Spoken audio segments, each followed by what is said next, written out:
mga loves, kitchen time. Late na kami. Dahil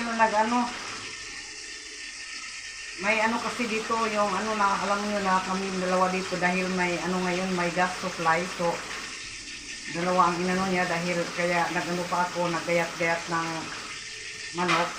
So ngayon na ako mag-fry. Luto na yung ko, yung isang putahe. Yung fried na stir fry na okra. Niluto ko, lang simple na ni-marinate ko sa Bangladeshi masala, yun lang, wala nang egg at saka ito na binudbura ng simpleng fry lang yan.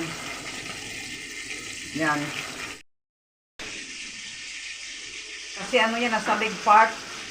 Pag nasa leg part kasi ayaw kainin ng mga bata. Pag bumili ako ng manok, yung nasa breast ng breast chicken, yun ang niluto ko na pork curry.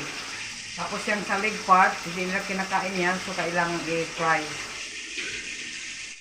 Ito yung uniforme ko sa pangluto, di ba sabi ko dahil pagpawisan ako, pinapawisan ako.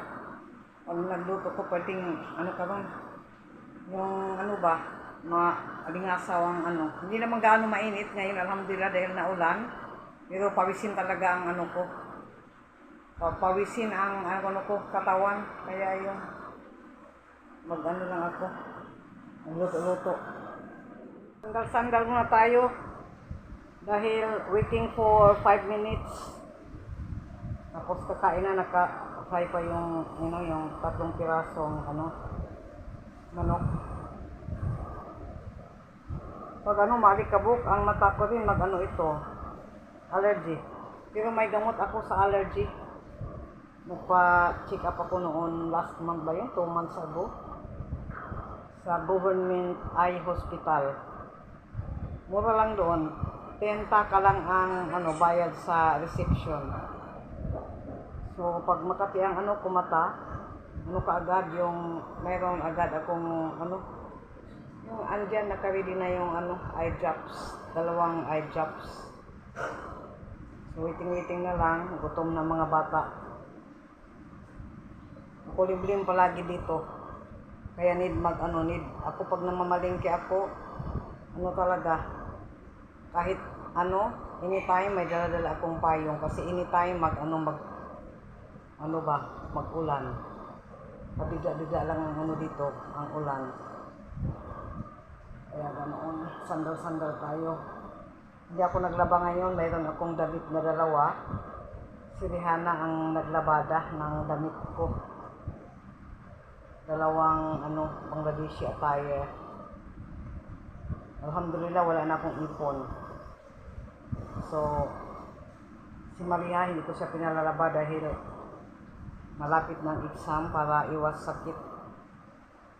Talaga. Tapos ito naman, yung namin, curtains.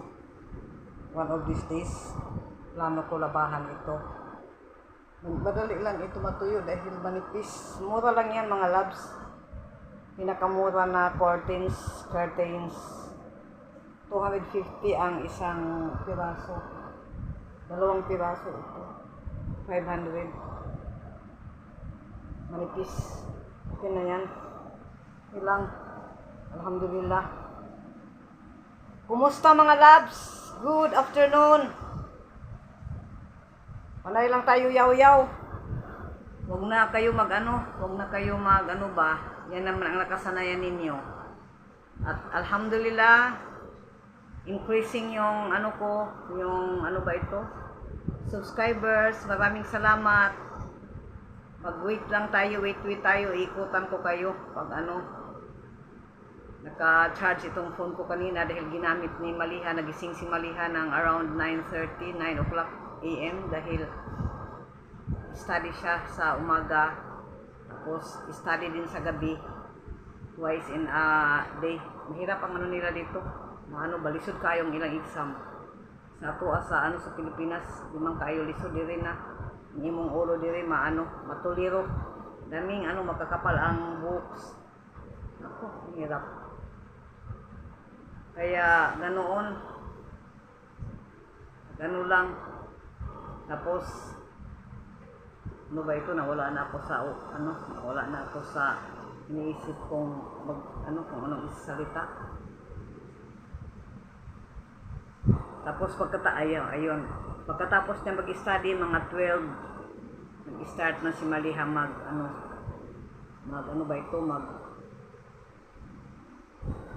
relax sa utak niya dahil tolero din sa kaka-study. Tapos, ayan, pinagbigyan ko siya. Ayun, nawala na ang nalubat na. So, habang may time ako, hindi ko mahawakan dahil lobat. Ayun, naka-charge habang siya ay naliligo. Ngayon, tininan ko 75 na. Kaya nagyaw-yaw muna ako. Habang kakain na tayo, honey, that's already done. Ay, Maliha! Mga sa kakain, matagal yan si Maliha magligo. Ayun ako, minsan, mga 1 oras bago matapos maligo. Ewan ko anong ginagawa. Kaya sabi ko sa kanya, iwas ka, dalian mo lang ang pagpaligo dahil hindi maganda yung nakababad sa banyo.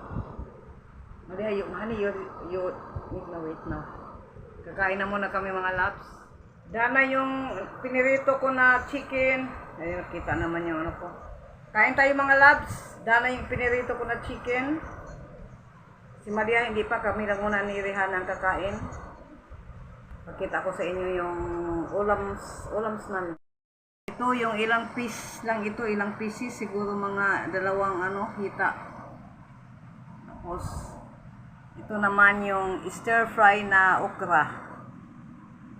Okay, let's join mga labs. Alhamdulillah sa blessings.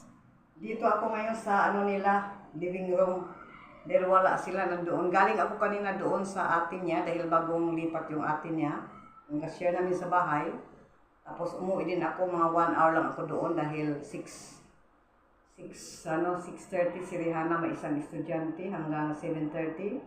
Tapos yung isa naman 7:30 to 9. 9 na ng gabi umuwi si Rihanna, kaso okay lang naman dahil pangatlong bahay mula dito sa amin at saka isang kalye lang, kaya okay lang kahit 9 o'clock siya. Katatapos ko lang mga labs mag-prayer ng Maghrib prayer. Kaya nagyaw-yaw muna ako.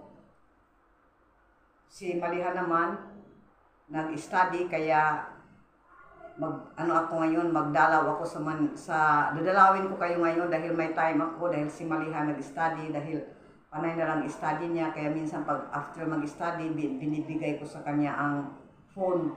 Tapos minsan pag wala na sa kanya ang wala na namang charge, kaya ganoon. Sabi ko kay Maliha, sabi ko sa kanya ngayon, basta kasi ang hirap kasi ng exam nila. Tapos sabi ko, inshallah,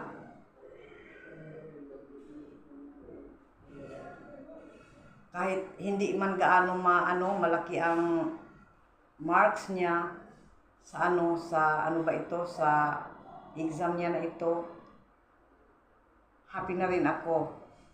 Tapos maipasa lang niya ang exam na ito dahil umiyak ako sa kanya, sabi ko, lahat na lang sabi ko, gagawin ko ang lahat para sa inyo. Alam niyo na wala kayong papa, pero ginampanan ko ang tungkulin ko. Umiyak ako kanina sa kanya, sabi ko, masaya na ako.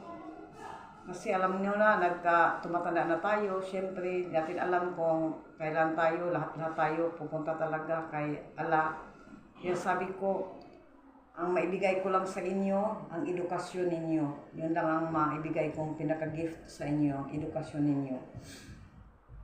Sabi ko sa kanya.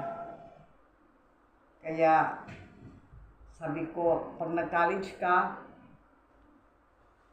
inshallah, kasi dapat sa kanila may phone sila, sabi ko, ako ng way na magkaroon ka ng sariling phone pag mag-college ka na, dahil wala siyang phone. Si Rihanna lang, yung nag-ipon-ipon si Rihanna noon ng niya, pambili ng phone, dinagdagan ko na lang ng kaunti.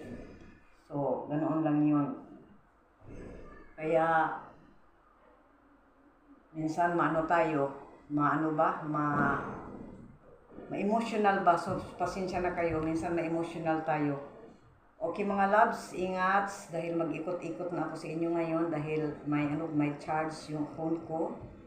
Mag-ikot-ikot na ako. See you. You're the night sky trying to make me see